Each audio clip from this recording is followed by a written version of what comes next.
അയ്യോ കറണ്ട് സൂക്ഷിച്ച് ഉപയോഗിക്കണേ, കറണ്ട് ഇല്ലേ, ലോഡ് ഷെഡിങ് തുടങ്ങുവേ, ട്രാൻസ്ഫോർമർ കത്തുന്നേ, എക്സ്ട്രാ ചാർജ് വേണേ. KSEBയിൽ നിന്ന് കരച്ചിലോട് കരച്ചിലാണ്. വൈദ്യുതി മന്ത്രി കരയുന്നു, എഞ്ചിനീയർമാർ കരയുന്നു. നമ്മൾ ജനങ്ങളാണ് KSEBയുടെ ഈ പ്രതിസന്ധിക്ക് കാരണമെന്ന് തോന്നും. ഈ കരച്ചിൽ കേട്ടാൽ നമ്മൾ എന്ത് ചെയ്തിട്ടാണ്? ഈ ചൂടത്ത് ഫാൻ ഇട്ടുകൊണ്ടിരിക്കുന്നതോ, എന്നിട്ടും സഹിക്കാൻ പറ്റാതെ AC ഉപയോഗിക്കുന്നതോ, പെട്രോൾ ഡീസൽ വില സഹിക്കാൻ പറ്റാതെ ഇലക്ട്രിക്കൽ വണ്ടി വാങ്ങി അത് ചാർജ് ചെയ്യാൻ വെക്കുന്നതോ ഇത്ര വലിയ കുറ്റമാണോ? ചൂടുകാലത്ത് ഉപയോഗിക്കാൻ പറ്റില്ലെങ്കിൽ പിന്നെ എന്തിനാണ് കരണ്ട്? സത്യത്തിൽ എന്താണ് KSEBയുടെ പ്രശ്നം? ജനങ്ങളുടെ ഉപയോഗം കൂടിയതാണോ ഇഷ്യൂ? KSEB അങ്ങ് പക്ക പെർഫെക്റ്റ് ആണോ? നമുക്ക് ആവശ്യമുള്ള വൈദ്യുതി കേരളത്തിൽ ഇല്ലേ? 20% വൈദ്യുതിയാണ് നമ്മൾ കേരളത്തിൽ ഉൽപ്പാദിപ്പിക്കുന്നത്.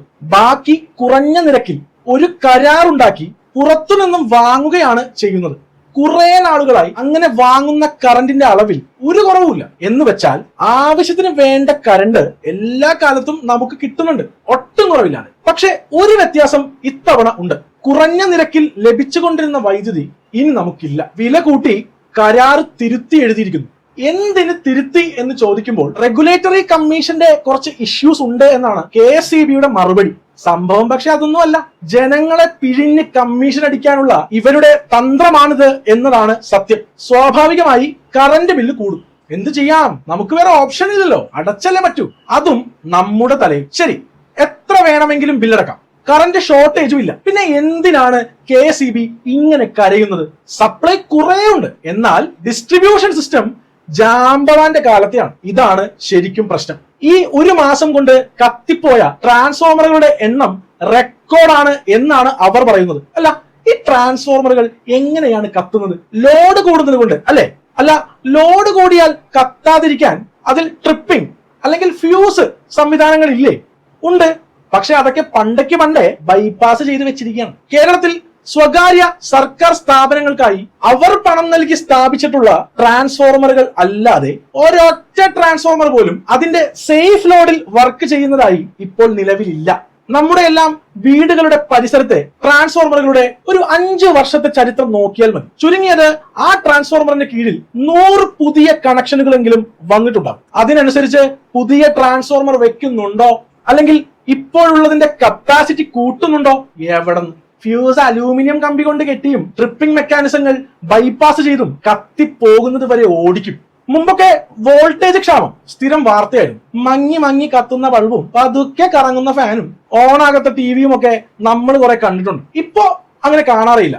അതെന്താ? ഇപ്പൊ വോൾട്ടേജ് ക്ഷാമം ഇല്ലേ? KSEB അത് പരിഹരിച്ചോ? വോൾട്ടേജ് ക്ഷാമം ഉണ്ട്, പക്ഷെ നമ്മൾ അറിയുന്നില്ല. ഇപ്പോൾ 140 വോൾട്ട് വരെയൊക്കെ കുറഞ്ഞാലും ഒരു കുഴപ്പവുമില്ലാതെ നമ്മുടെ വീട്ടിലെ എല്ലാ ഉപകരണങ്ങളും വർക്ക് ചെയ്യും. LED TV, ലൈറ്റുകൾ, BLDC fan, inverter, compressor, refrigerator, air കണ്ടീഷണറുകൾ ഇവയൊക്കെ ലോ വോൾട്ടേജിൽ വർക്ക് ചെയ്യുന്നതാണ്. പഴയ ഉപകരണങ്ങളുമായിട്ട് താരതമ്യപ്പെടുത്തുമ്പോൾ അത്രയും കറണ്ട് ഇതിനൊന്നും വേണ്ട. അതുകൊണ്ട് തന്നെ നമുക്കിപ്പോൾ വോൾട്ടേജ് ക്ഷാമം അറിയാനും പറ്റുന്നില്ല, പരാതിയുമില്ല. ഇത് KSEBയുടെ മിടുക്കൊന്നുമല്ല, പക്ഷെ അങ്ങനെയാണ് അവർ തള്ളിക്കൊണ്ട് നടക്കുന്നത്. പുരപ്പുറത്ത് സോളാർ പ്ലാന്റുകള് ഇൻസ്റ്റാൾ ചെയ്തവരോട് ചോദിച്ചാൽ അറിയാം ഈ വോൾട്ടേജ് കുറവ് മൂലം എന്തെല്ലാം പണി കിട്ടുന്നുണ്ടെന്ന്. നിശ്ചിത വോൾട്ടിൽ താഴെയാണ് ലൈൻ വോൾട്ടേജ് എങ്കിൽ എത്ര പ്രൊഡക്ഷൻ ഉണ്ടായാലും സോളാർ ഇൻവെർട്ടർ പ്രവർത്തിക്കില്ല.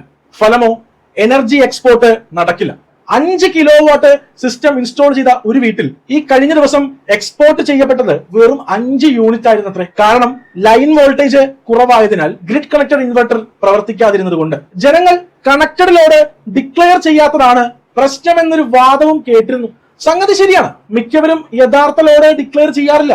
പക്ഷെ അത് തിരിച്ചറിയുക എന്ന് പറയുന്നത് റോക്കറ്റ് സയൻസ് ഒന്നുമല്ല. എന്ന് മാത്രമല്ല, KSEB ആവശ്യമുള്ളിടത്ത് അത് ഡിറ്റക്ട് ചെയ്ത് ഫൈൻ ഈടാക്കാറുമുണ്ട്. ഓരോ കണക്ഷന്റെയും മാക്സിമം ഡിമാൻഡ് എന്നുണ്ട്, അത് ഡിറ്റക്റ്റും ചെയ്യാം. നമ്മുടെ വീടുകളിൽ ഇരിക്കുന്നത് ഡിജിറ്റൽ മീറ്ററുകളാണല്ലോ. അതനുസരിച്ച് ഡിക്ലെയർഡ് കണക്റ്റഡ് ലോഡിലും കൂടുതൽ ലോഡ് എടുക്കുന്ന കണക്ഷനുകൾക്ക് KSEB ഫൈൻ ഈടാക്കുന്നുണ്ട്. അവരുടെ കണക്റ്റഡ് ലോഡ് മാറ്റിക്കുന്നുണ്ട്. പിന്നെ ഓരോ ഫീഡറുകളുടെയും ഡിമാൻഡ് നോക്കിയാൽ അറിയാം.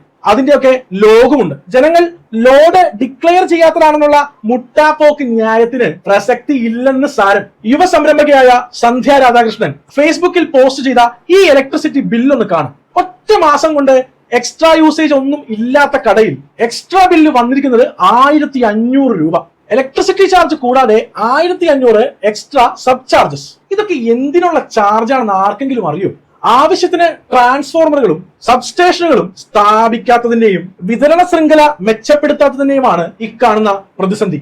ഇതുപോലെ ഒടുക്കത്തെ ബില്ലും ചാർജ് ചെയ്തിട്ട് എല്ലാ കുറ്റവും ജനങ്ങളുടെ തലയിലേക്ക് നൈസായി ഇടാൻ നോക്കണ്ട KSEB. നിയന്ത്രിക്കേണ്ടത് ജനങ്ങളെയല്ല, KSEBയുടെ ഉത്തരവാദിത്വം ഇല്ലായ്മയാണ്. അപ്ഡേറ്റ് ചെയ്യാൻ KSEB തയ്യാറല്ലെങ്കിൽ ഈ സ്ഥാപനം പ്രൈവറ്റൈസ് ചെയ്യുക, അല്ലെങ്കിൽ ജനങ്ങൾക്ക് പ്രൈവറ്റായി വൈദ്യുതി വാങ്ങാൻ സാധിക്കുന്ന മറ്റു കമ്പനികളെ ഇവിടെ പ്രവർത്തിക്കാൻ അനുവദിക്കുക. നിങ്ങളുടെ സൗകര്യത്തിനനുസരിച്ച് പൈസ എണ്ണിക്കൊടുത്ത് ചൂട് സഹിക്കാൻ ഞങ്ങൾക്ക് സൗകര്യമില്ല, അത്ര തന്നെ. ആവശ്യത്തിന് വൈദ്യുതി തരുന്ന കമ്പനികൾക്ക് കൊടുത്താൽ പോരെ പൈസ. നിങ്ങളുടെ അഭിപ്രായം എന്താണ്? നിങ്ങളുടെ അഭിപ്രായങ്ങൾ കമന്റ് ചെയ്യും.